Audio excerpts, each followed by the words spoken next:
Boa noite. Esse tribunal irá julgar 4 réus, que são membros da Sociedade Espeológica, uma sociedade com interesses específicos da exploração de cavernas. No princípio de maio de 4.299, os 4 réus, na companhia de Roger Wetmore, também membro da tal sociedade, adentraram o interior de uma caverna, formada por pedras calcárias do tipo encontrada no Planalto Central. Enquanto se encontravam remotamente à entrada da caverna, ocorreu um deslizamento de terra. Diversas pedras caíram e bloquearam totalmente a única entrada da caverna. Quando os espeólogos perceberam a sua situação, posicionaram-se perto da entrada obstruída e aguardaram até o resgate pudesse remover todo o entulho, que os impedia de sair da tal prisão subterrânea. Do não retorno de Wetmore e os seus réus às suas casas, o secretário da sociedade foi notificado pelos familiares. Imediatamente, uma expedição de resgate foi enviada para socorrê-los. No 20º dia de sua prisão na caverna, foi descoberto pela primeira vez que foi levado uma máquina sem fio, capaz de enviar e receber mensagem. A comunicação verbal foi estabelecida com os infortunados exploradores. Eles solicitaram para serem informados de quanto tempo demoraria para serem liberados. Os engenheiros responsáveis responderam que pelo menos 10 dias seriam necessários. Os exploradores perguntaram aos médicos presentes se eles teriam chances de sobreviver sem comida por 10 dias e descreveram suas condições físicas. O chefe do comitê médico afirmou que havia poucas possibilidades da sobrevivência. O comunicador ficou em silêncio por 8 horas. Quando a comunicação foi restabelecida, os exploradores queriam falar novamente, com os médicos e Wetmore falando por todos, inclusive por ele mesmo. Perguntou se eles teriam condições de sobreviver por mais 10 dias, consumindo carne de corpo de um deles. O médico, com relutância, respondeu de forma afirmativa à questão. Wetmore perguntou se seria aconselhável para eles tirarem a sorte, para determinar qual deles seria usado para tal fim. Nenhum médico, nem juiz ou outro oficial do governo quis responder tal questão. Após isso, nenhuma mensagem foi recebida de dentro da caverna. Na liberação dos exploradores presos, descobriu-se que no 23º dia, após entrarem na caverna, Wetmore foi morto pelos seus companheiros de exploração. A seguir, passaremos a palavra às partes para que apresentem suas teses de acusação e defesa. Iniciaremos com a palavra da acusação, que terá 30 minutos para apresentar suas razões. Posteriormente, será passada a palavra para a defesa, que também irá dispor de 30 minutos para a apresentação de suas razões. Posteriormente, serão apresentadas réplica e tréplica, com um tempo de 20 minutos. Com a palavra, a acusação.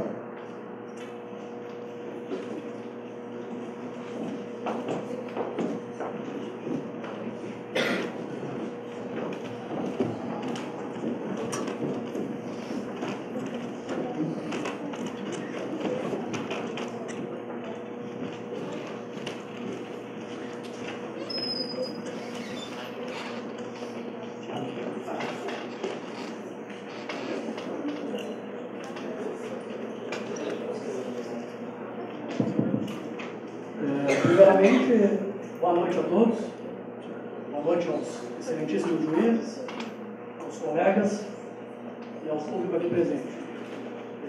Como foi dito na leitura inicial do caso, nós vamos ter 30 minutos, o pessoal da acusação e da defesa, para explanar os motivos aí, principalmente no nosso caso, que vai levar, vamos tentar levar a acusação dos 4 réus e tentar condená-los.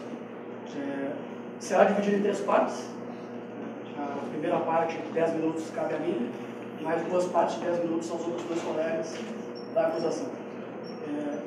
Primeiramente, eu gostaria de dizer que não existe sociedade que prospere sem que o seu principal bem seja tutelado pelas normas do direito ou pelo ordenamento jurídico.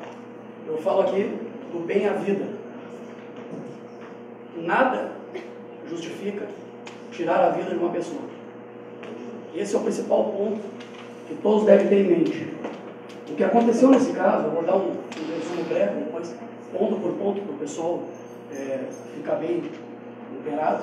O que aconteceu aqui foi um crime cometido por 4 indivíduos, assassinos, degenerados, psicopatas, loucos, que acabaram cometendo essa barbárie que nos choca e que nos deixa completamente perplexos.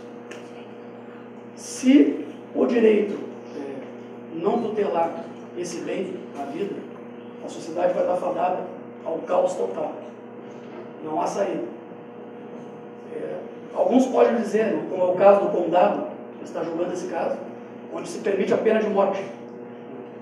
Alguns podem dizer que é um paradoxo, que é uma situação paradoxal. Como proteger a vida se estamos, ao condenar, as pessoas condenamos elas à morte. Mas estamos condenando à morte porque elas tiraram a vida de outra pessoa. E se isso não for feito, infelizmente, nós não teremos como tutelar esse direito à vida. As pessoas serão, às vezes, mortas ao acaso, ou para retirar algum bem. Um homicídio, muitas vezes, por um motivo fútil, torpe, banal, ele é cometido. E se não for tutelado, se esse bem não for no ordenamento jurídico, se ele não estiver bem qualificado, a tipificação, a pena, que no caso é a pena de morte, para quem tira a vida de outra pessoa, nós estamos, a nossa sociedade, fadada ao caos e à desordem. Eu vou me ater aos autos do processo, ponto por ponto, para que o público, os senhores jurados, juízes, excelentíssimos, possam a gente dividir etapa por etapa o que realmente aconteceu lá dentro. Primeiramente, gostaria de lembrar que a sociedade espeleológica, composta por 5 indivíduos, 4 estão sendo julgados aqui, e um quinto não pode ser julgado porque está morto. Nem ser inocentado, nem ser nada. Tá? Ele não tem voz. Essas 5 pessoas são exploradores de cavernas e dirigiram-se a um local para fazer as suas explorações, para fazer as suas pesquisas. O que aconteceu? Houve um deslizamento de pedras que bloqueou a entrada, a única entrada conhecida da caverna. Então eles ficaram presos lá dentro e não existia, a princípio, possibilidade de sair de lá. Quando esses 5 indivíduos não retornaram mais, um resgate foi acionado. Eles foram, não voltaram. O pessoal que a comissão da Sociedade Espeleológica notou a sua falta, sim, e foram ao local para o que estava acontecendo. Tinha essa localização para onde eles teriam ido. E foram até o local para tentar proporcionar o resgate. Sabe-se que os 5 indivíduos carregavam provisões. Isso é muito importante. Eles tinham provisões com eles. Eles não eram exploradores assim, de primeira viagem, sabiam, e levavam consigo provisões. Então isso é um fato. Tinham provisões com eles. No 20º dia do aprisionamento, descobriu-se uma máquina sem fio capaz de enviar e receber mensagens. E esses exploradores haviam levado para dentro da caverna. Então eles tinham esse aparelho. Uma comunicação foi estabelecida com o mundo exterior. Então o pessoal que foi lá para resgatá-los, que a princípio não tinham como se comunicar, não se sabia como eles estavam, qual era o estado deles lá dentro, conseguiu-se a comunicação. Então, através desse aparelho que os próprios exploradores tinham levado. Os 5 indivíduos foram informados por engenheiros que estavam atuando no resgate, de que pelo menos demoraria 10 dias esse resgate, pelo menos 10 dias. Eles perguntaram sobre uma chance de sobrevivência, uma provável chance de sobrevivência durante esses 10 dias, aguardando por esse provável resgate, que duraria em torno de 10 dias. E os médicos, os engenheiros que estavam no local dizem que existiam chances, porém escassas, de sobrevivência, chances remotas, mas existiam chances de sobrevivência. A partir desse momento, fez um silêncio por 8 horas.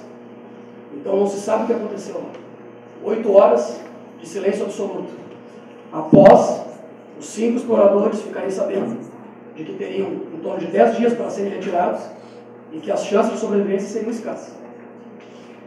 Restabelecido o contato por esse aparelho sem fio, suposto Roger Wetmore, a vítima, teria perguntado sobre as chances de sobrevivência de todos eles comendo carne humana. Eu friso novamente. Supostamente Roger Wetmore teria feito esse contato. Ele se apresentou como tal. Não sabe se foi ele. O médico afirmou que sim. Existia a possibilidade, sim, de comerem carne humana e sobreviverem dessa forma.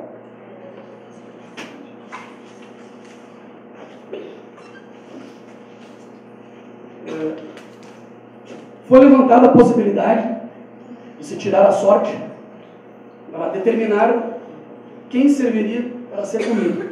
Essa alternativa foi lançada pelos próprios exploradores de dentro da caverna. Então levantaram a possibilidade, lá dentro entre eles, levantaram a possibilidade para tirar a sorte da determinar quem deveria ser comido, né? No caso de ter que se alimentar de um cadáver. Médicos, juízes e oficiais do governo foram chamados no local e nenhum deles se pronunciou. Houve um silêncio das autoridades. Ninguém quis opinar nesse sentido.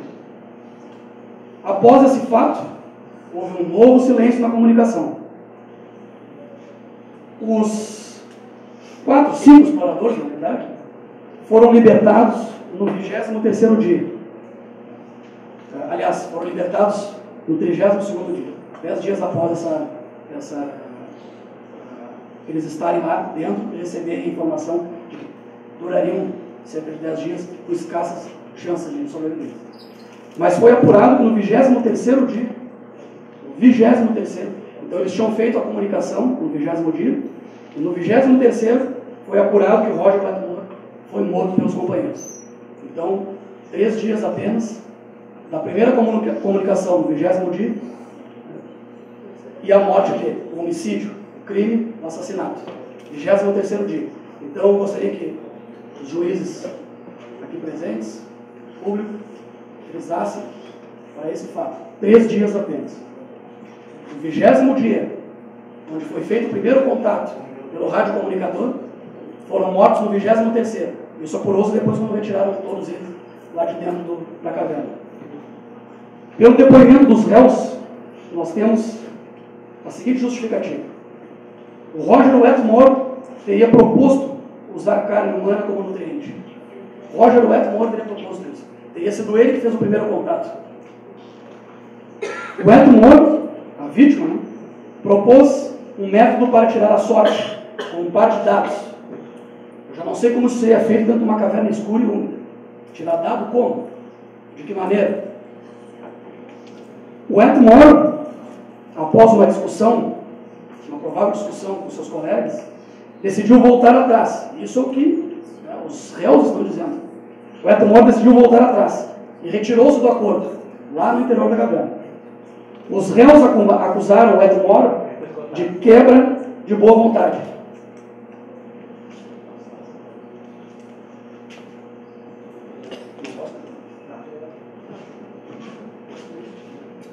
Vou passar para o colega que eu teria mais coisa para falar. Infelizmente, o doutor Zé Roberto me cortou os naipes.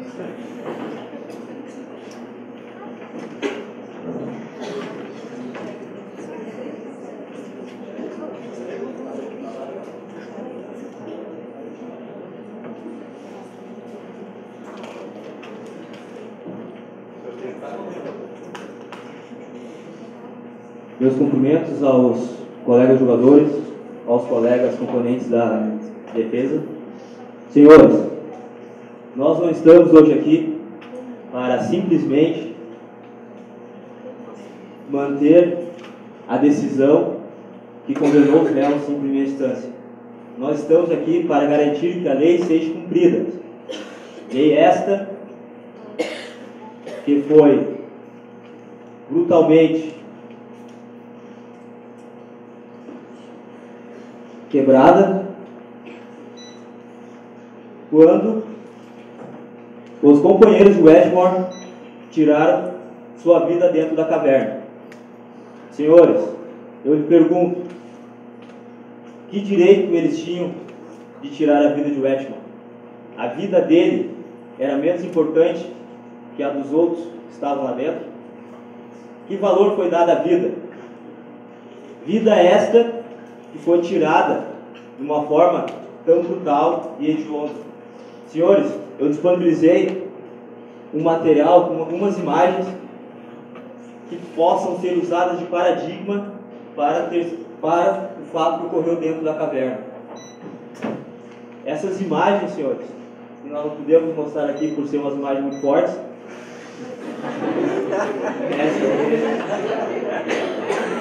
elas retratam praticamente o que foi ocorrido com a vítima. Senhores, a imensa responsabilidade que recai sobre a decisão que vai ser tomada aqui hoje, no caso da omissão dos senhores em condenar os réus, estarão abrindo precedentes para que o ato de homicídio seja justificado por uma mera necessidade, como ocorreu dentro da caverna. Como os acusados estão usando de justificativa para tal ato de barbárie. Os acusados atentaram contra Wetmore aproximadamente no 23º dia. Dizem, não temos certeza porque não há testemunhas oculares do fato, que Roger Wetmore foi quem comunicou com o rádio no mundo exterior, com a equipe de resgate que estava aproximadamente mais de 20 dias trabalhando para retirá-los lá de dentro. Os acusados dizem, não temos certeza, que foi o Wetmore quem propôs jogar a sorte nos dados, jogar a vida de um dos 5 que estavam lá dentro para servir de alimento. Senhores, dizem os acusados que foi um acordo realizado por eles. Mas que acordo é este? Dispor da própria vida, a vida, o bem maior de todo ser humano. Como, senhores, podemos aceitar este acordo? Que justificativa seria essa? Senhores, os autos do processo, a única produção de provas são os próprios acusados. Como podemos levar essas provas a sério se os acusados podem estar usando de inverdades para justificar seus atos e posteriormente conseguir uma absolvição?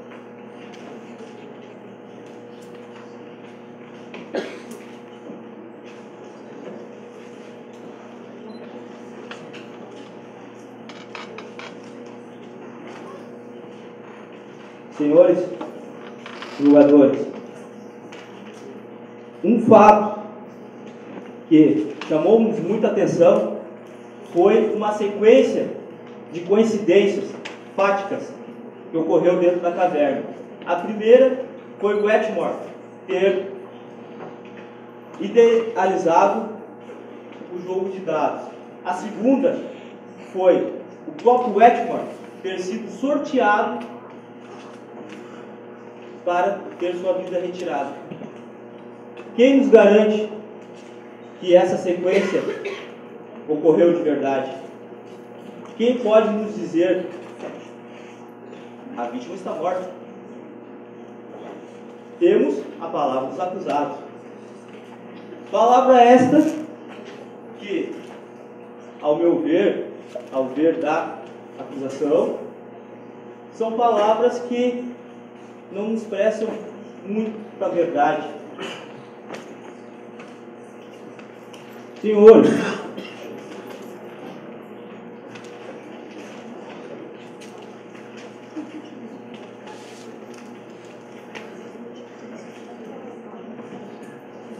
direito à vida é o direito que todos temos desde nossa concepção. O direito tutela a vida. Há uma lei que condenou o ato praticado dentro da caverna, que foi o assassinato de Weidmann. Essa lei é legitimizada. Essa lei tem que ser cumprida, senhores. Se formos omissos no cumprimento dessa lei, estaremos sendo cúmplices de atos bárbaros futuros, que terão justificativa, motivos torpes para que seja tirado o bem maior que todos nós temos, a vida.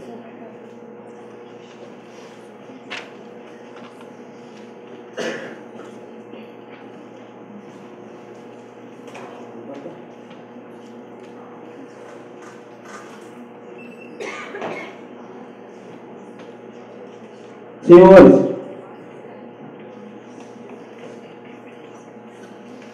nos autos do processo, não foi provado que o rádio foi desligado. Não ficou sem bateria. A princípio, o rádio foi desligado após o contato com o mundo exterior.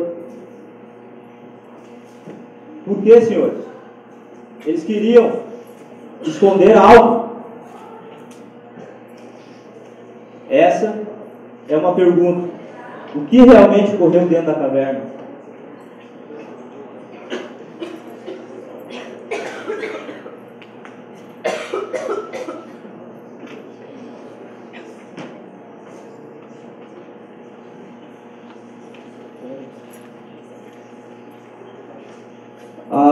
Passo a palavra ao colega e continuar a acusação.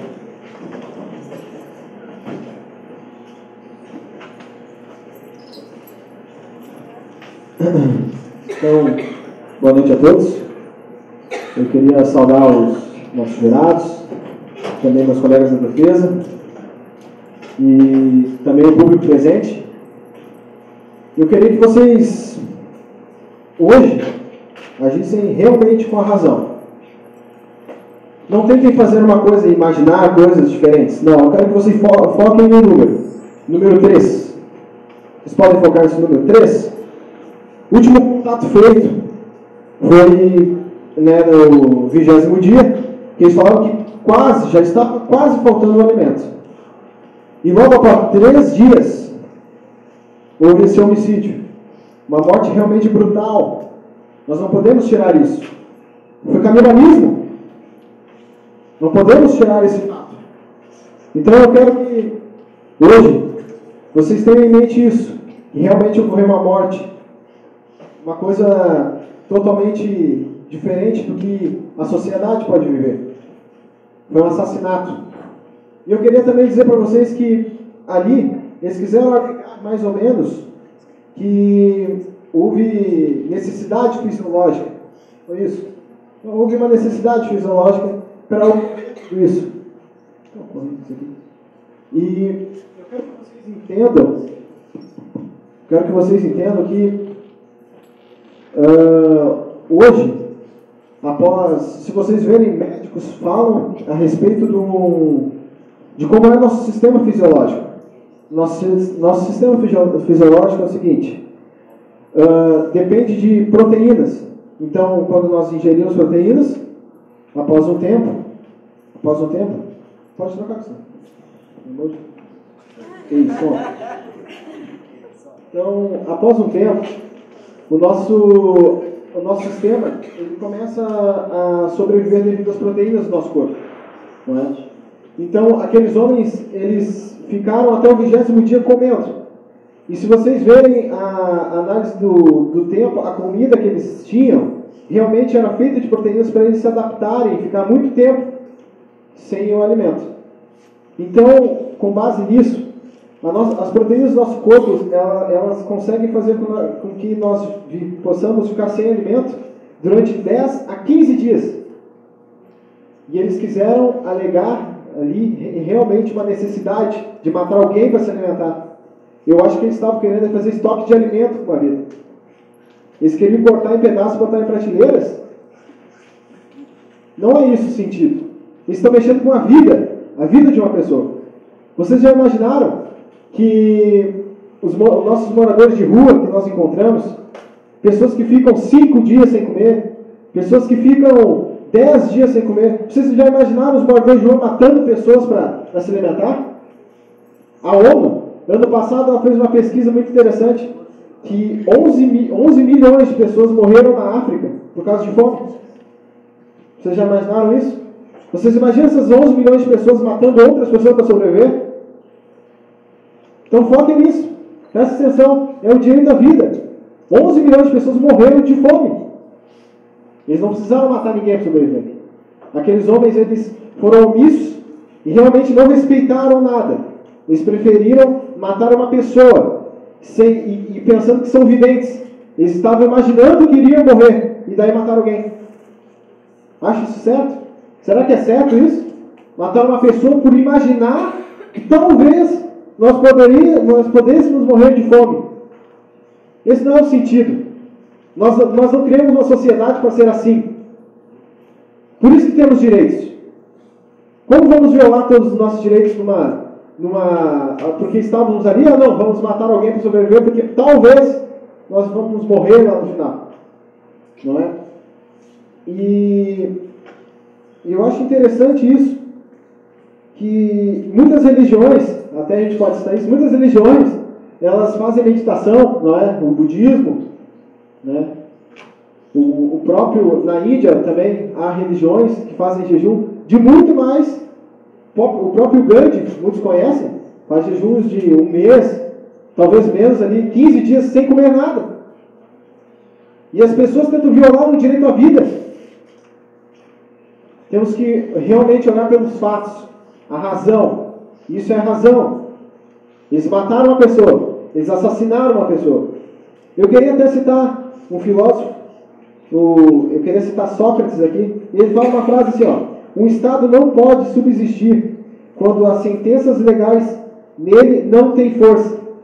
E o que é mais grave, quando os indivíduos as desprezam e as destroem. Vocês já imaginaram isso? Eles desprezaram as leis que eram constituídas para eles. Eles realmente violaram, eles quebraram, eles destruíram com todas as leis que no caso, realmente entravam em vigor naquela época.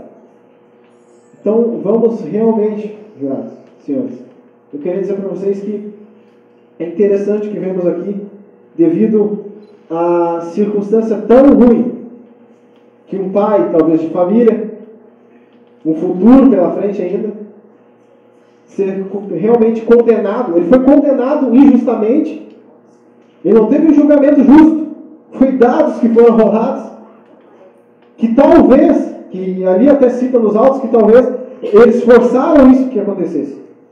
Eles jogaram esses dados. Então eles forçaram ele a jogar e realmente caiu ele. E ele foi julgado por dados atirados. Infelizmente, caído nele, o mataram. Sem um mísero julgamento, sem saber, ou possamos pelo menos entender o que eles quiseram fazer com isso. Então eu quero que venhamos hoje tentar pensar assim: se realmente a vida é jogada assim, se a vida vale isso, leis que buscamos, uma sociedade que foi criada, uma sociedade que foi realmente colocada, uma sociedade hoje criada realmente uma constituição em direitos, e realmente o direito à vida, o próprio direito à vida. Totalmente, eles não pensaram em nada naquilo ali.